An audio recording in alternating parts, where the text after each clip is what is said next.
사드 미사일 여러분 많이 들어보셨죠? 참 우리나라에서 말도 많았고 탈도 많았던 바로 미국의 고고도 미사일 방어 체계죠. 미국의 전략 방위구상 SDI의 일환으로 개발이 되어 있는 미사일 시스템입니다. 대탄도탄 방어 미사일이죠. 단거리 SRBM, 준중거리 MRBM, 중거리 IRBM 탄도미사일을 종말 단계에서 직격 파괴로 요격하는 미사일입니다.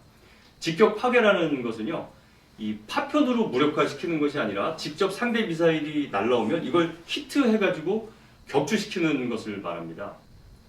GBI, 그라운드 베이스드 인터셉터와 함께 미국 본토 혹은 미국의 우방국이나 미군의 군사기지를 공격하는 미사일을 격추할 목적으로 록히드 마틴이 개발한 공중방어 시스템입니다. 1987년 소련의 신형 탄도탄에 대응하기 위해서 미 육군에서 처음으로 제안을 하였고요.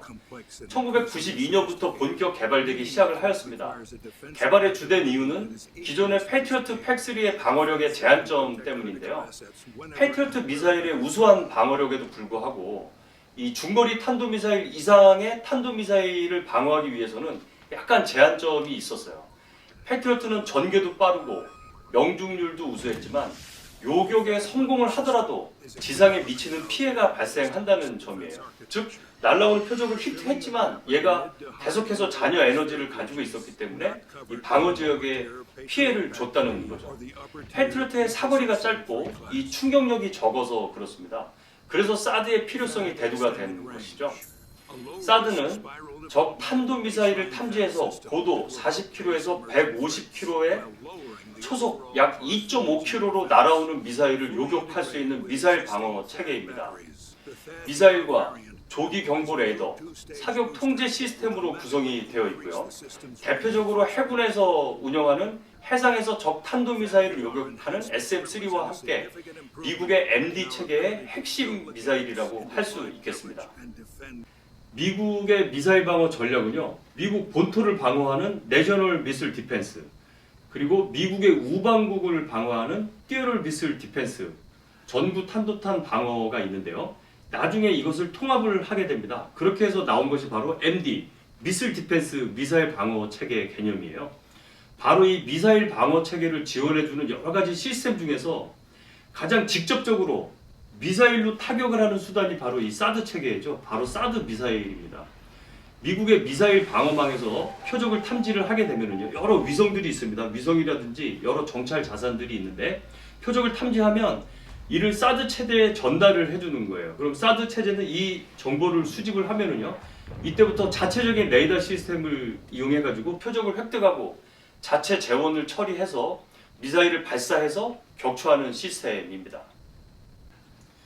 사드 체제는 고층 방어 체계예요. 그래서 이 미사일이 40km 이상에서 최대 150km까지의 고도인 이 대기권 밖에서 올라갔을 때 사드 미사일로 요격을 하는 것을 말합니다. 지대공 요격인 사드 미사일은요, 주로 대륙간 탄도탄 같은 장거리 미사일을 겨냥하는 것으로 걸프전에서 선보인 패트리어트 미사일의 최종 종말 단계인 전방어, 이 포인트 디펜스라고 하는데요. 전방어를 하는 미사일보다 사거리가 길고 먼저 교전을 하는 미사일이죠. 방어력이 매우 우수하며 매우 빠른 속도로 비행하는 목표물을 정확하게 요격하는 체계를 갖추고 있습니다. 사드 시스템은 전 세계에 48시간 이내에 전개가 가능하며 지상, 철도, 해상 이동 및 공중 수송이 용이하도록 구축되어 있습니다. 4시간 이내에 이동 준비 및 발사 준비를 할 수 있는 아주 놀라운 시스템이고요. 특히 AN/TPY-2 X밴드 레이더인데요. 이 X밴드 레이더는 전방 감시 모드로 운영을 할 경우에는요, 1800km에서 약 3000km까지도 이 탐색이 가능할 정도로 대단한 능력을 가지고 있고, 종말 사격 통제 모드로는 약 600km 정도의 탐지 능력을 가지고 있습니다.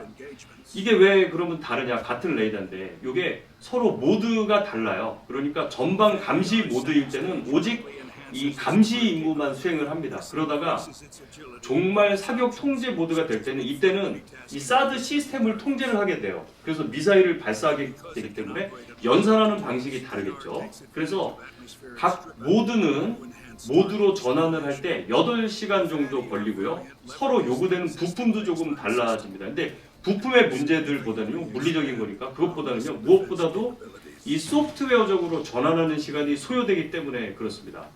그럼 우리나라에 들어와 있는 AN/TPY-2 이 X밴드 레이더는 당연히 종말 사격 통제 모드의 레이더겠죠. 그래서 뭐 중국을 바라볼 수 있다든지 그럴 수가 없는 겁니다.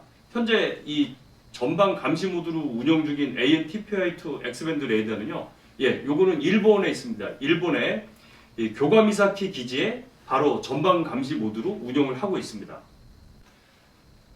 사드 1개 포대는요, 6개의 발사대와 전술 교전 통제소, 그리고 레이더, 지휘 통신 시설들 및 발전기로 구성이 되어 있습니다. 그러니까 지금 보시는 요 발사대가 한 개의 발사대인데요.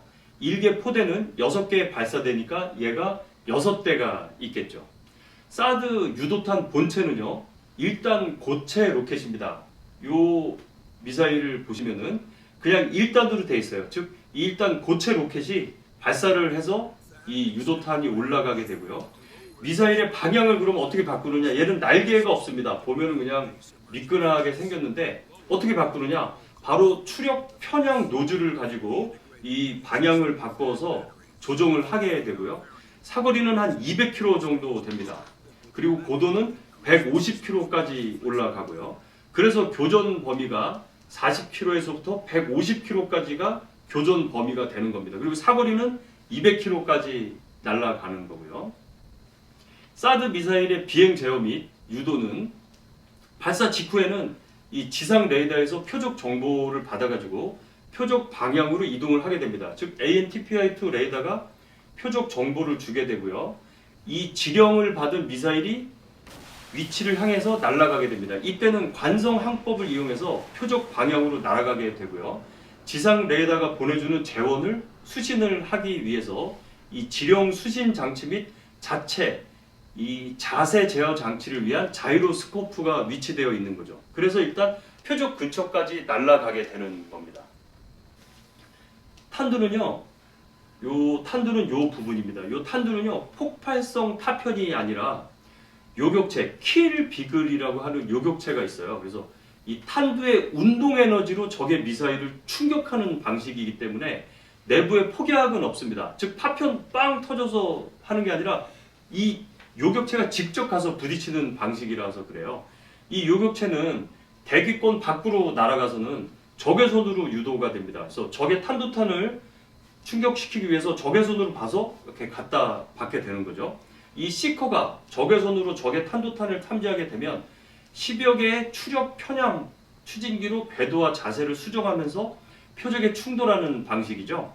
사드의 추진체는 요 1단 고체 연료가 추진체가 되지만 요 안에 있는 킬 비글 요격체의 추진은 추력 편향을 위한 닥스 체제라고 합니다.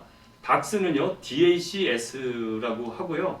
Divert and Attitude Control System입니다. 요 닥스에는 액체 연료를 사용을 하고 직접 충격의 효과는 만일 적의 탄두가 핵탄두라면 직격이 될 경우에 핵 융합 반응이 일어나지 않기 때문에 큰 피해가 없이 적의 미사일과 핵탄두를 무력화시킬 수가 있습니다. 많은 사람들이 핵미사일이 날아오는데 이걸 맞춰도 핵 폭발이 일어나지 않느냐 이렇게 걱정을 하시기도 하고 궁금해 하시기도 하는데 핵 반응이 일어나기 전에 히트를 해서 무력화시키기 때문에 핵 반응이 일어나지 않기 때문에 큰 피해는 없게 됩니다. 그런데 이제 만일에 적의 미사일의 탄두가 화학탄이나 생물학탄일 경우에는 그전에도 물론 히트를 해서 무력화하지만 일부 그 자연 오염이 된다든지 그럴 수는 있겠죠. 왜냐하면 일부가 분해되거나 잔해가 발생하면 그게 또 이렇게 떨어질 수 있는 그런 문제는 있을 수 있습니다. 근데 그것도 피해는 매우 미비한 게 워낙 고고도에서 탄이 폭발하게 되어서 어떻게 보면 자연 정화도 좀 일어나게 되고요. 무엇보다도 적이 의도했던 전략적 효과를 보지 못한다는 것이 가장 큰 의미가 있겠습니다. 뭐 일부 자연의 오염은 있겠지만 중요한 것은 군사 혹은 전략적 목적을 달성하지 못하게 한다는 게 의미가 있는 거죠. 사드 미사일이 대한민국에 배치가 되게 된 것은요, 역시 북한의 핵미사일에 대한 대응을 하기 위해서죠. 북한의 핵미사일을 막아낼 방법이 현재로서는 사드 미사일 외에는 없는 실정입니다. 물론 북한의 핵미사일이 발사될지도 모른다는 사전 징후가 농후할 경우에는 우리의 F-15K나 최근 도입된 F-35 스텔스 전투기가 선제 타격을 하는 경우가 제일 바람직하기는 합니다. 하지만 만일에 이 북한의 이동식 발사대에 얹혀진 북한의 핵미사일을 발견하지 못하게 되면요, 몰래 다른 데 도망가서 만일에 쏘게 되면, 그리고 만일에 핵미사일을 발사했다면 이때는 사드 미사일로 요격을 하는 수밖에 없는 거죠. 지금 대한민국 성주에 배치된 사드 미사일은 오직 북한의 핵 위협에 대비하기 위한 수단입니다.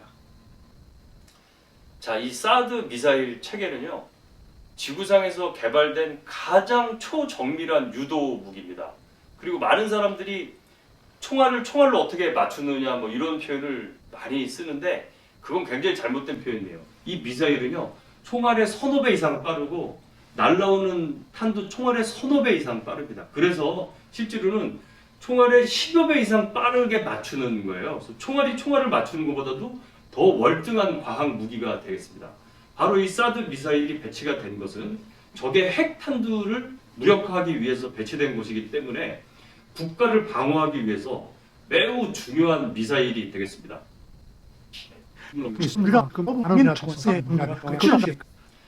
이 사드에 대한 무기 체계에 대한 특성 말고 사드에 대한 시사 이슈에 대해서는 제가 곧 또 다루어서 여러분들에게 방송으로 인사를 드리겠습니다.